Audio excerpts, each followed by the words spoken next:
صابرین. اب صبر کی اتنی اہمیت کیوں ہے؟ صبر کہتے کس چیز کو ہے؟ ہمارے ہاں کہتے ہیں صبر برداشت کرنے کو. ہمارے یہاں کہتے ہیں صبر برداشت کرنے کو. جو میں بار بار کہتا ہوں یہ پاکستانی صبر ہے. قرآنی صبر اور چیز ہے, پاکستانی صبر اور چیز.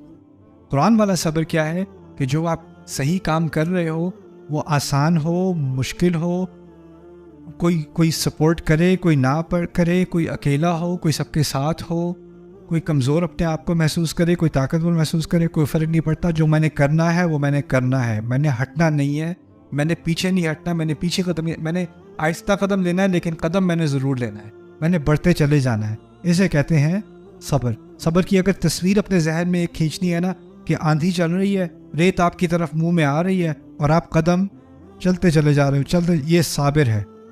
صابر ہے جو بڑھتا چلا جائے, پیچھے نہیں ہٹ رہا, وہ چلتا چلا جا رہا ہے. یہ ہے صبر کرنے والا. اس کے اندر ایک ٹفنس ہے, اس کے اندر ایک اس کے اندر قوت ارادہ ہے اور اس کی وجہ سے وہ بڑھتا چلا جاتا ہے. اسے کہتے ہیں صبر. اس لیے صبر اور استقامت کے لفظ دونوں ہم اکٹھے استعمال کریں, صبر و استقامت. کیوں؟ کیونکہ اس میں اردو کے اعتبار سے اصل میں اس میں استقامت ہے, اصل میں استقامت ہے. اس کی اہمیت کیا ہے؟ فرض کریں کوئی اچھا تھا, اللہ پر ایمان لایا, اس کی کتابوں پر, رسولوں پر, فرشتوں پر, نماز پڑھی, زکوٰۃ دی, خیرات کی, لوگوں کا خیال کیا, وعدے پورے کیے, لیکن پھر ڈھیلا پڑ گیا.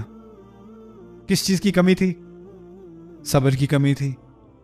صبر کی کمی ہوئی تو وہ سارے جو اچھے کام کیے تھے, پازیٹیو میں جا رہے تھے, وہ پھر بیکار ہونے شروع ہو گئے. کیوں؟ کیونکہ بعد میں جا کے میں نے بہت اچھے کام کیے تھے لیکن اب مجھ میں اتنا صبر نہیں ہے, مجھ سے نہیں ہوتا, بہت ہو گیا, بہت ہو گیا.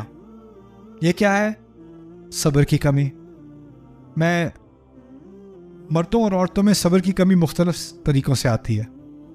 میں آپ کے بارے میں ایک بات بتاتا ہوں, میں نے بہت دفعہ سنی ہے.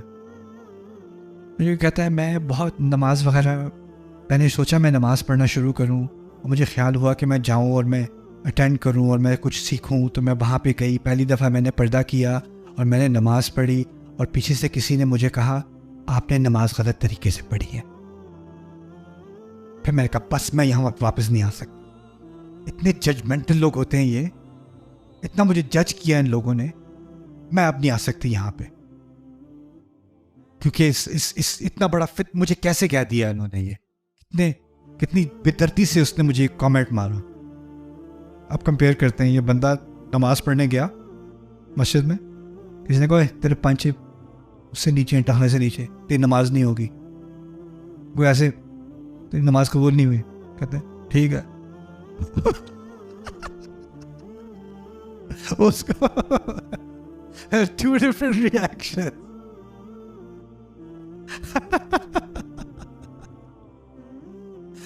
کوئی فرق نہیں پڑا. کیوں؟ بیکاز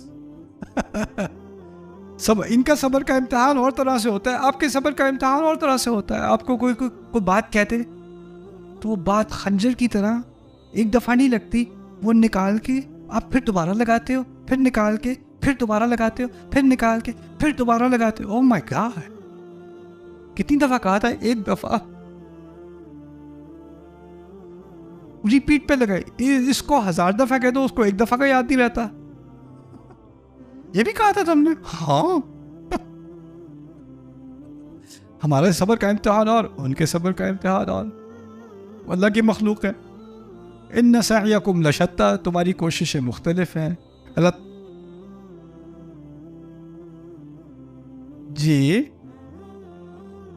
جی حکم تو ایک ہی ہے لیکن اس کا امتحان مختلف ہے نا.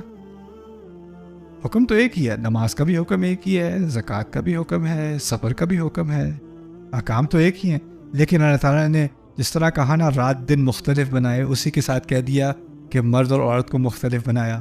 وما خلق الذکر والانثی, جہاں رات اور دن کے اختلاف کی بات کی وہاں مرد اور عورت کے اختلاف کی بات کی. ہماری سائیکالوجی الگ ہے, ہماری تھاٹ پروسیس الگ ہیں, ہماری ویکنیسز الگ ہیں. کسی چیز میں ان کو اتنا اسٹرانگ بنایا, ہمیں بہت کمزور بنایا. کسی چیز میں انہیں بہت کمزور بنایا, ہمیں بہت اسٹرانگ بنایا. یہ اللہ تعالیٰ کا نظام ہے, اس نے یہ بنایا. لیکن اصل چیز یہ ہے کہ انسان جتنا بھی اچھا کر لے, اگر صبر نہیں ہے نا تو ساری اچھائی پہ وہ خود ہی پانی پھیر دے گا. اور پھر صبر کا امتحان آرام آسان سچویشن میں نہیں ہوتا. اصل میں صبر کا نام ہی یہ ہے کہ مشکل میں انسان تھامے رکھے. اسی لیے کہا ہے وَالصَّابِرِينَ فِي الْبَأْسَاءِ وَالضَّرَّاءِ وَحِينَ الْبَأْسِ أُولَٰئِكَ الَّذِينَ صَدَقُوا. تو پھر یہاں پر نا وَأُولَٰئِكَ هُمُ الْمُتَّقُونَ، انہوں نے واقعی سچ کا حق ادا کیا ہے اور وہی ہیں تقوی والے. اللہ تعالیٰ ہمیں ان میں سے بنائے.